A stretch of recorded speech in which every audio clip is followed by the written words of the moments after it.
जय हिंद एवरीवन। आप सभी का मैं अपने चैनल पे स्वागत करता हूं। उम्मीद है कि आप लोगों को सेट 1 का जो बाकी सारे वीडियोस हैं किस सब्जेक्ट के, मैथ के, साइंस के, सोशल साइंस के एंड हिंदी के वीडियोस मिल गए होंगे। अगर नहीं मिला है तो इसी वीडियो के डिस्क्रिप्शन बॉक्स में मैं उन चारों वीडियोस का डिस्क्रिप्शन में लिंक डाल दूँगा। आप लोग चारों लिंक को क्लिक करके वीडियो को देख सकते हैं। चलिए स्टार्ट करते हैं सेट 1 का बचा हुआ एक सब्जेक्ट जिसका नाम है मैथ। बहुत ईजी सब्जेक्ट है, 30 क्वेश्चन आए थे। देखते हैं कि कैसे इसका मॉडल सेट तैयार किया है मैंने। पहला क्वेश्चन आप लोगों को दिख रहा होगा। अगर -1 में पूछा जा रहा है कि क्या जोड़ा जाए कि 7/5 प्राप्त हो। ऑप्शंस हैं 5/12, 12/5, 3/5। मान लीजिए कि हम x जोड़ते हैं, किसमें, -1 में। यही बोला है कि -1 में क्या जोड़ा जाए, तो क्या मान लीजिए x जोड़ा जाए और प्राप्त क्या होता है 7/5। जानते हैं आप लोग कि ये माइनस गुना प्लस क्या हो जाता है, प्लस गुना माइनस माइनस, तो -1 बराबर 7/5। यहाँ से अगर हम लोग चाहें तो कैसे बनाएंगे, -1 को उधर ले जाइए। अब जानते हैं बराबर के इधर उधर जाने से साइन बदल जाता है, चिन्ह बदल जाता है। ये हो जाएगा 7/5 और +1 जोड़ आता होगा आप लोगों को 7/5, यहाँ पे +5 हो जाएगा 12/5। यह है भिन्न का जोड़। आंसर आपको देखिए बी आया होगा। अगला क्वेश्चन देखते हैं क्या है। अगला क्वेश्चन पूछा गया है कि दो परिमेय संख्या का गुणनफल हमेशा ही क्या होता है। कोई भी परिमेय संख्या ही कर लीजिए। एक परिमेय संख्या मान लीजिए मैंने लिया 4, दूसरा परिमेय संख्या लिया 8, गुणा कीजिए 32 आया। ये भी क्या है, परिमेय संख्या है। देखिए 8 परिमेय संख्या, 4 परिमेय संख्या, तो 32 भी क्या हो गया, परिमेय संख्या। तो दो परिमेय संख्याओं का गुणनफल हमेशा क्या होता है, परिमेय संख्या ही होती है। तो क्या आंसर हो जाएगा, परिमेय संख्या और परिमेय संख्या परिभाषित, none of the above. NOTA कौन सा होगा, ए नंबर होगा। ठीक है। अगला क्वेश्चन है 396 को किस संख्या से भाग दें कि पूर्ण वर्ग संख्या प्राप्त हो। क्या करना पड़ेगा, 396 का पहले आप लोग गुणनखंड कीजिए। तो आपकी सुविधा के लिए मैं कर देता हूँ। 396 ऐसे लिखते हैं, आप इसको पहले 3 से भाग दीजिएगा। नीचे दिखाता हूँ, 396 3 से भाग दीजिएगा तो 1 3 2, फिर 3 से दीजिएगा 4 4, फिर 2 से दीजिएगा 2 2, और अगर फिर 2 से भाग दिया जाए तो आएगा 11। तो ये हो गया इसका गुणनखंड। क्या है इसमें, 2 2 बार है, 3 2 बार है, 11 1 बार है। लिख लेते हैं ऊपर, 2 को लिखना है 2 बार, 3 को लिखना है 2 बार और 11 को लिखना है 1 बार। तो इससे क्या पता चला आपको कि 396 कैसे लिख सकते हैं। ज़रा देखिए, 3 गुणा 2 6, गुणा 3 गुणा 2 6, गुणा 11। क्या मैं इसको लिख सकता हूँ 6 का स्क्वायर गुणा 11। हाँ, क्यों, क्योंकि जिस भी संख्या को 2 बार रिपीट करते हैं वो स्क्वायर हो जाता है। तो इसका मतलब हमें पता चला 396 हमेशा होता है 6 का स्क्वायर गुणा 11। देखिए 11 का स्क्वायर बना है क्या, नहीं बना है। इसीलिए अगर 11 से आप भाग दीजिएगा, देखिए 396 को 11 से भाग दीजिएगा तो बचेगा 6 स्क्वायर गुणा 11/11, 11 11 कट जाएगा, आंसर होगा 6 का स्क्वायर। वही तो पूछा है कि इस संख्या को किस संख्या से भाग दें, तो आंसर क्या होगा, 11 से भाग दें, हमें मिल जाएगा एक पूर्ण वर्ग संख्या। आंसर क्या होगा, 11 12 13 या फिर 9, आंसर होगा 11, ऑप्शन नंबर 1। चलिए अगला क्वेश्चन सॉल्व करते हैं। अगला क्वेश्चन है हमारे सामने, कुछ संख्याओं का योग पूछा गया है। पहली संख्या है 1, फिर है 3 5 7 9 11 या फिर 13। आप ध्यान से देखिएगा तो लगेगा कि ये सब विषम संख्या है। कौन संख्या है, विषम संख्या, जो 2 से भाग नहीं लगती है पूरी। तो एक फॉर्मूला बताता हूँ, सभी विषम संख्याओं का योग, अगर वो क्रमागत है, देखिए ऐसा तो नहीं किसी को छोड़ दिया गया है, नहीं, इसके बाद क्या होगा, 17 नहीं, इसके बाद 15 लिखना पड़ेगा। तो इसी तरह से क्रमागत विषम संख्याओं का योगफल जो होता है वो हमेशा होता है n का स्क्वायर। मतलब अगर यहाँ पे n टर्म है, टर्म समझते हैं, पद कैसे गिनते हैं, पद 1 पद, 2 पद, 3 पद, 4 पद, 5, 6 और 7 पद। तो n के जगह पे क्या रखिएगा 7, तो 7 का स्क्वायर हो जाएगा। तो सबको जोड़ने पे आपको आंसर क्या मिलेगा 7 का स्क्वायर, जो होता है 49। याद रखिएगा फॉर्मूला। अगर मैं कहूँ प्रथम 50 विषम संख्याओं का योगफल, तो सबको लिखने से बढ़िया क्या है, आप सीधा आंसर लिख सकते हैं। मैंने क्या बोला 50 गो का, तो 50 गो का क्या होगा 50 का स्क्वायर। 7 गो था और सातों अभाज्य था, सॉरी सातों विषम संख्या था, साथ में सातों क्रमागत था, इसलिए क्या हो गया 7 का square. Any doubt? No. Options पढ़ते हैं। 7 स्क्वायर 50, 8 का स्क्वायर या फिर नोटा। आंसर होगा ए नंबर 7 का स्क्वायर। नेक्स्ट क्वेश्चन देखिए। ये तो इस क्वेश्चन को सॉल्व करते हैं। कैसे सॉल्व करेंगे, पहले आपको 4, 9, 1, 3 का गुणनखंड करना पड़ेगा। आप 1 से लेकर 17 तक कटाइए, जितनी भी अभाज्य संख्याएं हैं। मैंने कटा के देखा है 17 से कटता है पहली बार। तो 17 दूनी 34, तो क्या बच गया 15, फिर ये वाला 1 आ जाएगा यहाँ पे 151। इसी तरह 17 8 कितना होता है, 17 8 होता है 36 से 136, घटाइएगा 15 आ जाएगा। फिर ये वाला 3 उतार दीजिए। इसी तरह 17 नाम 53 से कंप्लीट। फिर 17 से कटाइएगा तो 17 बार में कटेगा।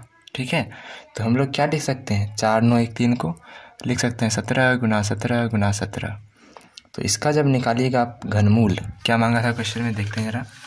क्वेश्चन में मांगा था घनमूल। घनमूल को ऐसे लिखते हैं, यहाँ पे 3 लिखते हैं। ठीक है, तो यहाँ भी लग जाएगा 3, और अब जो जोड़ा बनाएंगे वो 3 का बनाएंगे, और उन तीनों में से बस एक को ही बाहर निकालेंगे और आंसर क्या हो जाएगा हमारा 17। आया समझ में? एक बार फिर से बता देता हूँ। मैंने क्या करा, घनमूल निकालना था तो यहाँ पे 3 लिखना पड़ेगा। किसका निकालना है वो लिख दीजिए। फिर लिखिए घनमूल किसका 17 गुना 17 गुना 17 का। फिर यहाँ 3 है तो इसलिए 3 का जोड़ा बनाएंगे और सिर्फ एक को ही बाहर निकालेंगे, आंसर हो जाएगा 17। ज़रा ऑप्शन ढूंढते हैं। ऑप्शन नंबर है ए वाला, दिस इज आवर आंसर। ठीक है, A number is our answer. Next one is, क्या होता है अगर कोई पूछे घनमूल, किसका घनमूल -133 और 1 का। ठीक है, तो इसको सॉल्व कैसे करते हैं। घनमूल इसका मतलब मैंने बताया है 3 का जोड़ा लगाना है। ठीक है, इसको देखिए -11 गुना -11 गुना -11, -11 -11 -11, 3 गो का जोड़ा लगाएंगे तो एक बार में लग गया। बाहर सिर्फ तीनों में से कोई एक आएगा, मान लीजिए इसको बाहर निकालते हैं तो आंसर हो जाएगा -11। ऑप्शन नंबर ए। नेक्स्ट क्वेश्चन क्या है कि 999 की पावर 0 क्या होगा। तो anything a to the power 0 हमेशा क्या होता है 1। सिर्फ ए का वैल्यू क्या नहीं रखना है 0 नहीं रखना है। देखिए ए की पावर हमेशा 0 क्या होता है 1 होता है, इसकी भी पावर 0 क्या होगी 1 ही होगी। ऑप्शन नंबर ए। नेक्स्ट क्वेश्चन देखिए 158 है। 5 की पावर -1 गुणा 3 की पावर -1 की पावर 2 कितनी होती है। ये कितनी होती है, कैसे बनाएंगे। तो 5 की पावर -1 मैंने बताया था, ए की पावर जो -1 होता है, -m जो होता है वो होता है 1/a की पावर m। तो 5 की पावर -1 कितना होगा 1/5 की पावर 1, जिसका वैल्यू हो जाएगा 1/5। इसी तरह अगर मैं पूछूँ 3 की पावर -1 क्या होगा 1/3 की पावर 1। देखिए यही फार्मूला यूज़ कर रहा हूँ मैं, बराबर हो जाएगा 1/3 लिख सकते हैं। तो इसके जगह पे ये और इसके जगह पे ये लिखना है। ठीक है, इसके जगह पे ये और इसके जगह पे ये लिखना है, लिख देते हैं यहाँ पे। ऊपर में 2 रहेगा ही, तो 1/5 गुणा 1/3 की पावर कितनी हो जाएगी 2, 1/15 की पावर 2। अब एक और फार्मूला था, ए की पावर मतलब a/b की पावर अगर m लिखा हुआ हो, इसका मतलब होता है a की पावर m/b की पावर m। a/b की पावर m लिखा है तो क्या होगा 1 की पावर 2/15 की पावर 2। आंसर हो जाएगा 1/225। कोई डाउट नहीं। ऑप्शन देखिए, ऑप्शन नंबर ए है। नेक्स्ट क्वेश्चन 159 है। ए बी का विस्तृत रूप क्या है। अब कई बच्चों को ये डाउट होगा, कई लोग सोचते हैं सिर्फ ए बी जो होता है वो ए गुणा बी होता है। ए बी यहाँ तक ही सीमित नहीं है, इसका एक और चीज़ इन्फॉर्मेशन होता है। वो ऐसे अगर मैं लिखूँ 57 तो आप क्या लिखते हैं, दहाई वाले अंक को 10 से और इकाई वाले अंक को 1 से गुणा करके जोड़ देते हैं। देखिए दहाई वाले अंक को 10 से गुणा किए, इकाई वाले अंक को 1 से गुणा किए और क्या करते हैं उसको जोड़ देते हैं, यही करते हैं। तो इसी तरह से ए बी में भी वही करना है। दहाई पे कौन अंक है, ये वाला है, तो दहाई वाले अंक को 10 से गुणा करेंगे। इकाई में कौन सा अंक है, बी, तो इसको गुणा करेंगे 1 से। आप लोग सब जानते होंगे 10a प्लस बी हो जाता है इसका आंसर। क्या होगा, 10a प्लस बी। तो 10a plus b, answer is option number B. अगला क्वेश्चन देखिए, ध्यानपूर्वक देखिएगा। Our next question is a की पावर b और b की पावर a का जोड़ कितना होगा। तो ये कैसे निकालेंगे, जब तक हमें a का वैल्यू नहीं दिया है, b का वैल्यू नहीं दिया है। तो यहाँ पे a का वैल्यू दिया है कितना, 3, b का वैल्यू कितना, 2। तो कैसे बनेंगे, ये वाला वैल्यू रखिए, a की जगह में 3 रखिए, b की जगह में 2, b की जगह में 2, a की जगह में 3। सबको पता होगा 3 का स्क्वायर कितना होता है, 9। 2 का क्यूब कितना होता है, 2 को 3 बार गुणा करना पड़ेगा, तो 2 दूनी 4, 4 दूनी 8, आंसर हो जाएगा जोड़ने पे 17। आंसर दिख रहा है आपको, C number. Very easy question, ऐसा ही क्वेश्चन आया हुआ था। नेक्स्ट है, इन दोनों को गुणा करना है। दो हमारे पास बहुपद दिए गए हैं, दोनों द्विपद हैं, द्विपद बहुपद, दोनों को गुणा करना है। आप लोग ये जानते होंगे शायद कि a plus b into a minus b क्या होता है, ये होता है a का स्क्वायर माइनस b का स्क्वायर, इस पूरे का स्क्वायर और फिर इस पूरे का स्क्वायर को घटा देते हैं। इसी तरह हमारा क्वेश्चन है 3x plus 5 into 3x minus 5, इसका वैल्यू निकालना है। तो क्या होगा, इस पूरे को a मान लीजिए, इस पूरा b बन जाएगा, ये पूरा a बन गया, ये पूरा b बन जाएगा। तो a का होल स्क्वायर कैसे होगा, 3x का होल स्क्वायर माइनस b का होल स्क्वायर, तो 5 का स्क्वायर हो जाएगा। आंसर आ गया, कितना आया, 3 का स्क्वायर 9, x का स्क्वायर x स्क्वायर माइनस 25। ठीक है, 9x square minus 25, 9x square minus 25, option number B. Any doubt, no.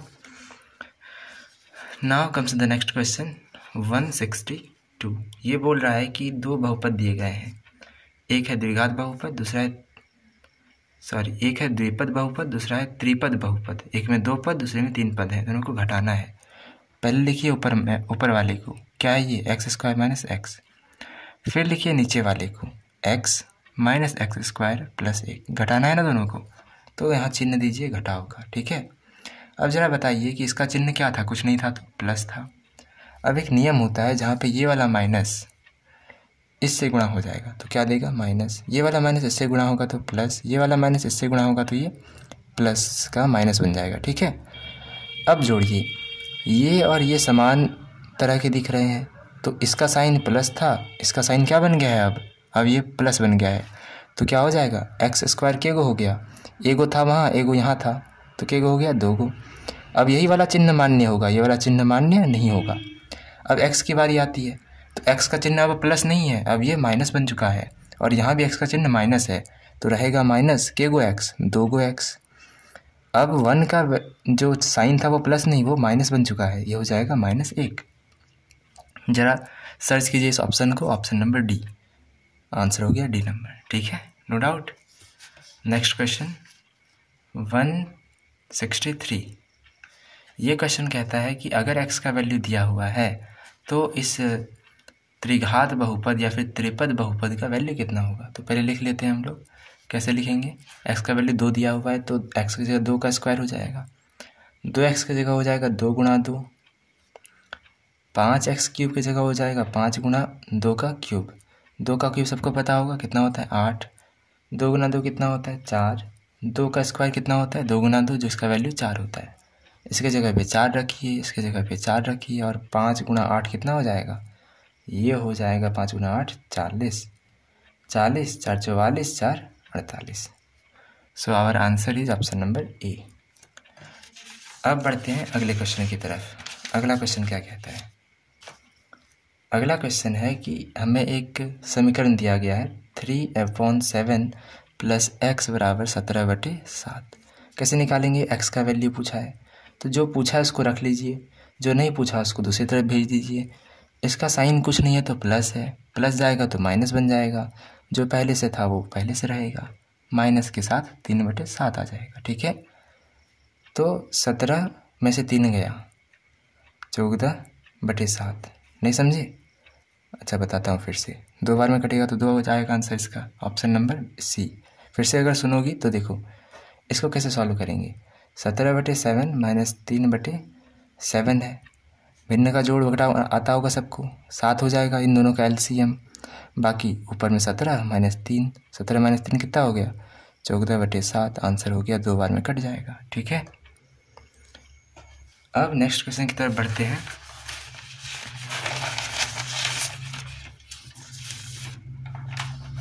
हमारा नेक्स्ट क्वेश्चन है कि 20 पेंसिल का 3 दर्जन पेंसिल से अनुपात क्या होगा।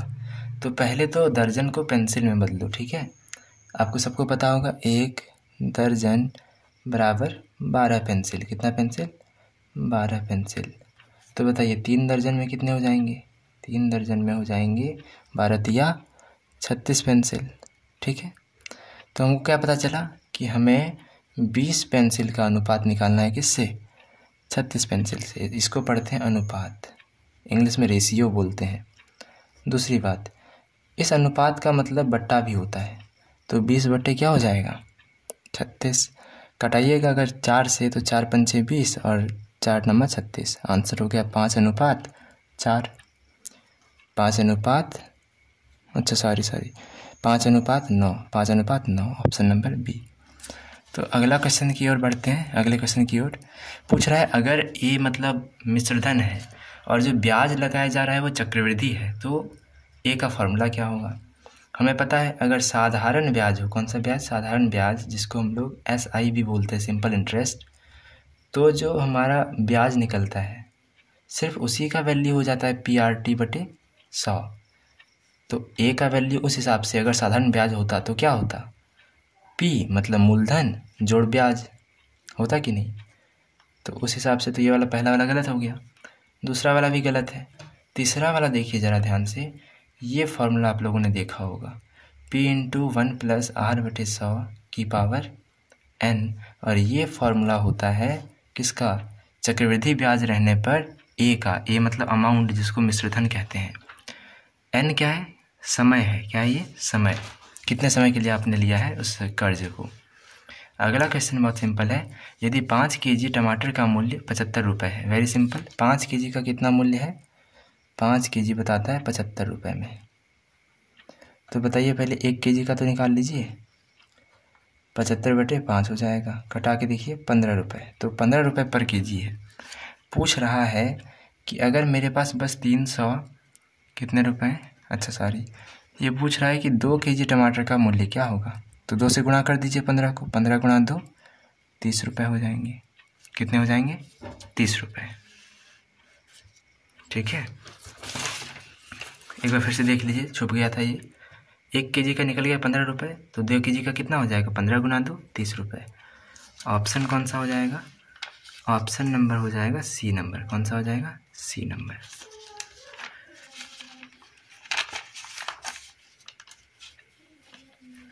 अगला क्वेश्चन थोड़ा ट्रिकी है, इसलिए ध्यान से देखिएगा कि 1 दर्जन केले का मूल्य 30 रुपये है। कितना है 1 दर्जन का, 30 रुपये। तो दर्जन को पहले बदलिए, दर्जन को बदलिएगा तो मतलब 12 केला खरीदो, कितना रुपये लग जाएगा तुमको, 30 रुपये। मतलब क्या, 30 रुपये दिया आपने, कितने केले मिले, 12। तो बताइए अगर 1 रुपये दिए होते तो कितने मिलते, 12 क्या बोलते हैं इसको, 30। इतना ही होता 1 रुपये में केला। पहले भाग देते हैं ना, फिर क्या, अब पता करना है कि अगर 375 रुपये लेके कोई रामू जाता है लाने, 375 रुपये, तो पहले भाग करते हैं फिर गुणा करते हैं, तो 12/30 गुणा हो जाएगा 375। अब ज़रा कटा के देखिएगा 15 से ना, तो 15 दूनी 30, 15 दूनी 30 और 75 हो जाएगा, तो 15 × 5 = 75, 2 × 6 = 12, 6 × 25 जो होता है वो होता है 150। तो कितने केले, 150 केले। ये नंबर ऑप्शन हो गया। गुणा भाग अच्छा से कीजिएगा, मैथ में ये बहुत मायने रखता है। पूरा क्वेश्चन समझ आ गया, गुणा भाग नहीं कर पाया तो दिक्कत हो सकता है। 169 नंबर क्वेश्चन देखिए, 70 डिग्री का पूरक कोण क्या होता है। क्या होता है पूरक कोण, पहले ऑप्शन पढ़ लेते हैं। ऑप्शन है 70 डिग्री, 20 डिग्री, 110 डिग्री या फिर 80 डिग्री। पूरक कोण होता है जिन दो कोणों का योग 90 डिग्री पूर जाए। ठीक है, तो पूछा 70 का पूरक कौन होगा, तो 70 का पूरक वही होगा जिसको जोड़ोगे तो कितना मिलेगा, 90। बताइए क्या जोड़ेंगे, सबको पता होगा 20 जोड़िए। तो वह कोण जिसके जोड़ने से दूसरा वाला कोण का योग कितना हो जाए 90 डिग्री, उसी को कहते हैं पूरक कोण। तो क्या हो जाएगा ये 20 degree. Option number B. Our next question is 170। क्या बोल रहा है ये कि बाहर के कोण दिखाए गए हैं। बाहर के कोण क्या होते हैं? बाहर के कोणों को कहते हैं बाह्य कोण। क्या बोलते हैं? बाह्य कोण। तो मैंने एक पॉइंट बताया था किसी क्लास में कि बाह्य कोणों का कोई भी बहुभुज रहे, कितना भुजाओं वाला, अगर बाह्य कोण का योग पूछा जाए तो वो हमेशा होता है 360। इसी तरह यहाँ पे देखिए, एक बाह्य कोण का वैल्यू है x, दूसरे बाह्य कोण का है 110, तीसरे का है 75 डिग्री और चौथे का है 60 डिग्री। तो इन सब कोणों का योग जो होगा, बाह्य कोणों का योग, वो हमेशा ही 360 होता है, चाहे कोई भी बहुभुज रहे, उसमें 1000 भुजा क्यों ना रहे, सबका जोड़ कितना होगा हमेशा 360, याद रखिएगा। तो x प्लस इन सबको आप जोड़ के देखिए ज़रा कितना आता है। इधर जोड़िएगा तो 185 और इतना जोड़िएगा तो 245, 360। अब हमको x का वैल्यू निकालना है तो इस वाले को इधर ले आइए। क्या था इसका साइन? प्लस। क्या हो जाएगा? माइनस। तो 360 माइनस 245। आंसर जरा ध्यान से लिखिएगा क्योंकि गलत ना हो जाए। 115 डिग्री आंसर होगा। क्या होगा? 115 degree. Option number A. So अगले क्वेश्चन की तरफ बढ़ते हैं। अगला क्वेश्चन हमारा है 171। कौन 2D आकृति है? 2D आकृति होता है जैसे कि पेपर हो गया आपका, जिसमें लंबाई है नहीं तो चौड़ाई है। जिस तरह आपका घर का एक दीवार, कोई भी एक दीवार जिसमें लंबाई चौड़ाई हो, या फिर ऊंचाई और चौड़ाई हो, या फिर लंबाई और ऊंचाई हो। तो जिस भी चीज़ की 2 डायमेंशंस होती हैं, 2 डायमेंशन मतलब 2 विमाएँ, 2 ही तरह का चीज़, उसी को बोलते हैं 2D आकृति। वर्ग, एक लंबाई दूसरा चौड़ाई, जिसको हम लोग भुजा कहते हैं, बराबर होता है इसलिए। घन में 3 होता है, इधर चलो फिर ऊपर उठ जाओगे। क्या? इधर चलो फिर ऊपर उठो, इस तरह से घन पूरा होता है। तो वो 3D है। गोला 3D है, घर भी 3D है। ऐसे याद रख सकते हैं आप कि जिस भी चीज़ में हवा पानी भर सकते हो उसको 3D बोलते हैं। घर में भरा जा सकता है, गोला में भरा जा सकता है, घन में भरा जा सकता है, लेकिन वर्ग में गोला पानी कुछ भरा नहीं जा सकता, इसलिए ये हो जाएगा 2D आकृति। समबाहु त्रिभुज का क्षेत्र परिमाप क्या होगा? समबाहु त्रिभुज क्या होता है? जिसकी सभी भुजाएं बराबर। यह है एक भुजा और यही बराबर होगा इसके भी और इसके भी। तो परिमाप होता है कि यहाँ से चलना शुरू कीजिएगा और यहीं तक आने में आप कितना दूरी तय करते हैं। आप एक भुजा तय करते हैं, आप दूसरी भुजा तय करते हैं, आप तीसरी भुजा तय करते हैं। तो जब भुजा को कितनी बार जोड़ेंगे? 3 बार। भुजा जोड़ भुजा, क्या हो जाएगा? 3 गुना भुजा। जैसे आप जानते होंगे ना, 4 जोड़ 4, क्या लिख सकते हैं? 3 गुना 4, जो कि आंसर सेम आएगा। उसी तरह से भुजा जोड़ भुजा क्या हो जाएगा? 3 गुना भुजा, और ये आंसर हो जाएगा इस आकृति का परिमाप। ए नंबर ऑप्शन। समबाहु त्रिभुज का समबाहु समान भुजाओं वाले, भुजा 7 सेंटीमीटर दिया है और घन का पार्श्व या फिर वक्रीय पृष्ठीय क्षेत्रफल पूछ रहा है। तो वक्र पृष्ठीय क्षेत्रफल या फिर पार्श्व पृष्ठीय क्षेत्रफल घन का अगर पूछा जाए तो फॉर्मूला होता है 4 गुना भुजा का स्क्वायर। ठीक है, तो भुजा का वैल्यू कितना है? 7 सेंटीमीटर। 4 गुना 7 का स्क्वायर, 7 का स्क्वायर होता है 49 और 4 से गुणा कर देंगे उसको, हो जाएगा 196। देख लीजिए गुणा करके आप, ऑप्शन नंबर ए ही आएगा। नेक्स्ट क्वेश्चन, 1 मीटर स्क्वायर में कितना लीटर होता है? तो पहले मैं ये बताना चाहूँगा कि जो 1000 सेंटीमीटर क्यूब होता है वो होता है 1 लीटर के बराबर। ठीक है, ये याद रखिएगा। 1000 सेंटीमीटर क्यूब किसके बराबर होगा? 1 लीटर के बराबर। पूछा क्या है? पूछा गया है हमें कि अगर आपके पास है 1 मीटर क्यूब तो कितना लीटर होगा, पता करते हैं। पहले आप बताइए 1 मीटर में कितना सेंटीमीटर? 1 मीटर में 100 सेंटीमीटर। कितना सेंटीमीटर? 100 सेंटीमीटर। तो इसको क्या लिख सकता हूँ मैं? 1 मीटर का होल क्यूब। क्यों? 1 का क्यूब 1 ही होगा, मीटर का क्यूब मीटर क्यूब हो जाएगा। 1 मीटर की जगह रख सकते हैं 100 सेंटीमीटर और होल क्यूब बन जाएगा। 100 का क्यूब अलग से, सेंटीमीटर का क्यूब अलग से। 100 का क्यूब सबको आता होगा। 100 को 3 बार गुणा करना है। 100 को कितनी बार? 100 गुना 100 गुना 100। 2 0 4 0 2 6 को 0, तो 1 पर कितने 0? 6 को 0 सेंटीमीटर क्यूब। अब ज़रा बताइए, क्या मैं इस चीज़ को लिख सकता हूँ 1000 गुना 1000 सेंटीमीटर क्यूब। देखिए 1000 सेंटीमीटर क्यूब क्या होता है, मैंने बताया था 1000 सेंटीमीटर क्यूब होता है 1 लीटर। तो अब लिखूँगा 1000 शुरू का बच गया था, गुणा इस पूरे के लिए क्या आ जाएगा 1 लीटर। यहाँ से देख लीजिएगा आप, इसका आंसर हो जाएगा 1 गुना 1000 होता है 1000 लीटर। क्या समझे कि 1 मीटर क्यूब कितना होता है 1000 लीटर के बराबर। वेरी इंपॉर्टेंट क्वेश्चन है, आप लोग इस यूनिट कन्वर्जन मतलब मात्रक को बदलने की प्रक्रिया को सीख लीजिएगा। सिंपल था, पहले 1 मीटर को 100 सेंटीमीटर लिख लिए, अब इसका अलग अलग क्यूब कर दिए, फिर इसका क्यूब कर दिए, इस तरह से बांटे कि ये वाला फार्मूला लगा सकें, ये लगा दिए, 1000 को 1 से गुणा कर दिए तो 1000 लीटर आ गया। सिंपल है, आप लोग देख लीजिएगा एक बार इसको। तो इसका आंसर कौन सा हो जाएगा 1000 लीटर, ऑप्शन नंबर सी। अब जो अगला क्वेश्चन आ रहा है वो अगला क्वेश्चन देखिए क्या है, और ये क्वेश्चन तो इंटरेस्टिंग है, देखते हैं कैसे।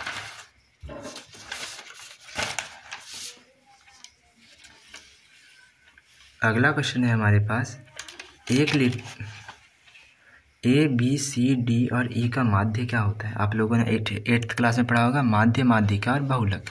माध्य होता है जितनी भी चीज़ दी गई है सबका जोड़, क्या करना है सबका जोड़ निकालना है। तो ए जोड़ बी जोड़ सी जोड़ डी और जोड़ ई, सबका जोड़ निकाल लिए। अब इसको भाग देना है, पहले क्या निकालो जोड़, फिर उसको भाग दो। किससे भाग दोगी, कितना है, 1 गो है, 2 गो है, 3 गो है, 4 गो और 5 गो, तो किससे भाग देंगे 5 से। यही होता है माध्य का फॉर्मूला।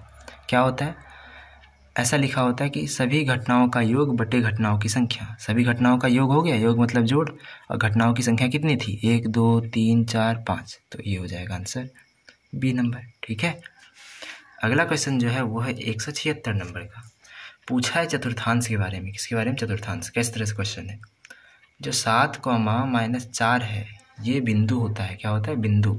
ये बिंदु किस चतुर्थांश में होता है, 1 2 3 4 या फिर कोई नहीं। तो देखते हैं इसको कैसे बनाते हैं। पहले मैं चतुर्थांश के बारे में बताना चाहूँगा।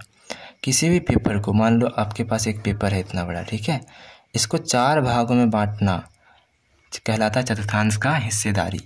इसको कहते हैं पहला चतुर्थांश, ये दूसरा, ये तीसरा और ये चौथा चतुर्थांश होता है। ठीक है, अगर इसको मैं बड़ा बनाऊं तो आप लोगों ने जाना होगा कि इसको बोलते हैं x, इसको x डैश, इसको y और इसको y डैश। तो जो x होता है वहाँ पे सिर्फ पॉजिटिव दिखते हैं, y में नेगेटिव दिखते हैं। तो इस चतुर्थांश, फर्स्ट चतुर्थांश का जो संदेश होता है वो कहता है कि पहले मैं लूँगा प्लस वाले को, फिर लूँगा मैं प्लस वाले को, ये भी प्लस ये भी प्लस। ये कहता है कि पहले लूँगा माइनस वाले को, फिर लूँगा प्लस वाले को, दूसरा वाला। तीसरा वाला कहता है पहले लूँगा मैं माइनस वाले को, फिर लूँगा प्लस वाले को। चौथा वाला क्या कहता है, इसका अपना ही अलग रुतबा है, ये कहता है पहले प्लस वाले को फिर माइनस वाले को, प्लस वाले को पहले फिर माइनस वाले को। तो हमारा आंसर हो जाएगा चौथा चतुर्थांश। कौन सा चतुर्थांश, चौथा चतुर्थांश। ठीक है, ऑप्शन नंबर बी। तो चौथा चतुर्थांश क्या होता है, चौथा चतुर्थांश होता है प्लस वाला फिर माइनस वाला, पहले +7 फिर -4, सिर्फ इसी में मैच करा तो आंसर यही हो गया। ठीक है, अगला क्वेश्चन क्या होने वाला है हमारा, अगला क्वेश्चन वेरी इजी है। ये डिस्कशन मैंने करवाया था कभी अपने किसी लेक्चर में, तो इसके बारे में देखते हैं। ये कह रहा है कि हमारे पास एक वृत्त आरेख दिया गया है, ठीक है, जिसमें अलग अलग पार्ट पुर्जे दिखाए गए हैं। फॉर एग्जांपल कुछ ऐसा बनाया गया है जहाँ पे ये जो है वो है 60 डिग्री, ये जो है वो है 110 डिग्री, इधर वाला जो है वो है 135 डिग्री और ये है आपका 55 डिग्री। आकृति को ध्यान से मत देखिएगा कि कौन बड़ा छोटा हो गया, वो गलती से हो जाता है। तो ये कितना 135, ये 110, ये 60 डिग्री और ये 55 डिग्री। अब इसमें क्या हो रहा है, कह रहा है कि ये पढ़ाई में जा रहा है, किसमें, पढ़ाई में। ये किसी और को पढ़ाने में जा रहा है, ये मनोरंजन और काम करने में जा रहा है। लास्ट वाला किस में जा रहा है, मनोरंजन और काम करने में। और जो 60% है ये बस नींद ले रहा है, मतलब सो रहा है। क्या कर रहा है, सो रहा है। सबसे ज़्यादा समय कहाँ जाता है, क्वेश्चन नंबर 177, पढ़ाई में, पढ़ाने में या फिर नींद में, मनोरंजन और काम में। सबसे ज़्यादा पढ़ाई, देखिए कौन सा डिग्री सबसे ज़्यादा है, 135 डिग्री। किस में, पढ़ाने में, किसी और को पढ़ाने में, पढ़ाई नहीं पढ़ाना। ऑप्शन नंबर बी 177 का आंसर हो गया। 178 का क्या आंसर होगा, क्वेश्चन देखिए, अगर हमारे पास दिन में बस 72 घंटे हैं, कितने घंटे? 72 घंटे। तो बताइए कि मैं कितने घंटे सो पाऊँगा, कितनी घंटे की नींद ले पाऊँगा। कैसे बनाते हैं? पूछा किसका? नींद का। तो नींद का अंश लिखिए। डिग्री को ना हिंदी में अंश कहते हैं। तो क्या 60 अंश हो गया, 60 डिग्री। उसको भाग दे दीजिए यहाँ पे बने हुए टोटल कोण से। अब आपको पता होगा या फिर मैं बता देता हूँ, किसी भी बिंदु पर जो पूरा कोण बनता है वो बनता है 360 डिग्री का। तो जो भी पूछा है उसको लिखिए, 360 से भाग दीजिए, गुणा कर दीजिए जितना भी घंटे आपको दिए गए हैं। कितने घंटे दिए गए हैं? 72 घंटे। ठीक है। अब आपको अगर भाग देना अच्छा से आता होगा तो ये 5 बार में कटता है। आप लोग देख लीजिए कैसे काटिएगा। 5 से इसको काटिएगा तो 12 बार में। आंसर क्या होगा? 12 गुणा, यहाँ पे कुछ नहीं तो 1 था, 12 गुणा 1, 12 घंटे। तो बताइए, सॉरी यहाँ पे मैंने ऑप्शंस गलत लिख दिए हैं, ये ऑप्शंस गलत हैं। ऑप्शंस जो होंगे वो होंगे 12 घंटे, जो हमारा आंसर होगा। ठीक है। तो कितने घंटे होंगे? 12 घंटे हो गए। ठीक है। अब पढ़ने और पढ़ाने में दिया गया कुल समय कितना है, तो पता कीजिए कि अंश कितना। अंश मतलब डिग्री। पढ़ाई में जा रहा है 110 डिग्री और पढ़ने में जा रहा है 135। अगर जोड़िएगा तो आपको मिलेगा 245 डिग्री। तो 245 डिग्री टोटल कितना का? टोटल एक बिंदु पर बना है। बिंदु पे कितना बनता है? मैंने बताया था बिंदु पे 360 बनता है। भाग देंगे 360 से। क्या बोला है कि दिन के आपके पास कितने होंगे, महीने के कितने होंगे? 720 दिन, 720 घंटे। तो किससे मल्टीप्लाई करेंगे? 720 से। 36 दूनी 72 और 1 0, पूरा कट जाएगा ये 2 बार में। तो इतना गुणा 2 बार क्या हो जाता है? 490। आंसर आप एक बार पढ़िए, 350, 345, 455 या फिर 490। हमारा आंसर होगा चौथा, 490। अगर महीने में कुल 360 घंटे हैं, कितने घंटे हैं आपके पास? 360 घंटे। तो बताइए कि मनोरंजन एवं काम करने में कितने घंटे जाते हैं? मनोरंजन और काम करने में आपको 55 अंश का लगता है समय। कितने का? 55 डिग्री का, या फिर अंश बोलिए। तो भाग कर देंगे 360 से। क्यों? क्योंकि हर एक बिंदु पर बनता है 360 है, तो इससे गुणा कर भाग कर दिए। अब गुणा 360 से क्यों किए? क्योंकि क्वेश्चन खुद बोल रहा है आपके पास कितने घंटे? 360 घंटे थे। तो ये पूरा का पूरा कट जाएगा। आंसर हो जाएगा 55 घंटे। कितने घंटे? 55 घंटे। आंसर देखिए, 55, 53, 135 की 110, आंसर 55 घंटे। तो यहाँ पे जाकर हमारे गणित के पूरे 30 क्वेश्चंस कंप्लीट होते हैं। अब आप लोग एक काम करिएगा, जो जो नहीं देखे हैं पूरा सीरीज़, वो सेट 1 का, इसका सेट 1 का एजुकेशनल भैया सोनू, तो सेट 1 का मैथ, हिंदी, फिर SST, फिर साइंस, और आज हो गया मैथ। सबका लिंक मैं इस वीडियो के डिस्क्रिप्शन में डाल दूँगा। ठीक है। जहाँ पे आप जाइएगा तो आपको मिल जाएंगे सारे लिंक। क्लिक कीजिए, जो आपने नहीं देखा वो देख लीजिएगा। इस पूरे सेट को आप लोग एक दो बार रिवाइज़ कीजिए, रिमाइंड कर करके। वीडियो को पॉज कीजिए, फिर देखिए। इन सब से क्या होगा, आपको समय मिलेगा सॉल्व करने का, आपको अपना अवलोकन करने का समय मिलेगा कि कितना सही हो रहा है, कितना गलत है। बाकी के 6 दिनों में क्या कर सकते हैं, बस 6 दिन बचे हैं। मेरा सजेशन है व्याकरण पढ़िए हिंदी का, 30 में से 30 सवाल आएंगे व्याकरण से, और थोड़ा अनुच्छेद पढ़ लीजिए। ठीक है। और आगे अगर आपको वीडियो अच्छा लगा हो तो मेरे वीडियोस को शेयर कीजिए दोस्तों के साथ, लाइक कीजिए वीडियोस को, कमेंट कीजिए कि क्या आपको अलग चाहिए या फिर क्या गलतियां मैं कर रहा हूं, उन गलतियों को बताइए, मैं अपोलाइज़ करूंगा। और अगर आपको पसंद आया तो मेरे चैनल को सब्सक्राइब कीजिए, इसके कारण से आपको मेरी दी हुई वीडियोज़ बहुत जल्दी मिल पाएँ। Thank you so much. Will meet you in the next video. अगला वीडियो होने वाला है इंग्लिश का सेट 1। ठीक है, आते हैं। Thank you. जय हिंद।